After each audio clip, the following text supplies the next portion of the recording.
ஆண்டவர் அழகா சொல்லுவார், சோம்பேறியே எருமினிடத்தில் போய் ஞானத்தை கற்றுக்கொள். அது ராஜா நடத்துவதற்கு இல்லாது இருந்தும் அதன் வழிகளை பார், எவ்வளவு அழகாக அது கொண்டு போகிறது.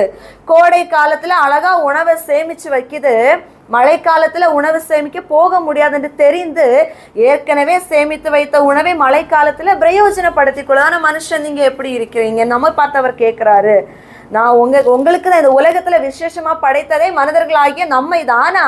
அவர் அவ்விடத்துல விசேஷம் என்று சொல்லப்படாத ஒரு உயிரினத்தை பார்த்து அவர் கற்றுக்கொள்ள சொல்லுகிறார் என்றால் மனுஷனுடைய வாழ்க்கை இன்றைக்கு அந்த அளவிற்கு சோம்பலாக மாறிவிட்டது. இன்னும் கொஞ்சம் தூங்கட்டும், இன்னும் கொஞ்சம் உறங்கட்டும் என்று நாம் அவ்விடத்திலே நம்முடைய சோர்வை, மாமிச பலவீனத்தை ஒப்பு கொடுக்க ஆவிக்குரிய நன்மைகளை நாம் இழந்து கொண்டே இருப்போம். ஆவிக்குரிய பலனை பெற்றுக்கொள்ள முடியாதபடிக்கு நம்ம வாழ்க்கையில போராட்டம் வந்து கொண்டே இருக்கும். பலவீனம் ஏதோ ஒரு விதத்துல நம்ம இன்னும் அதை தாக்கி கொண்டே இருக்கும். நம்ம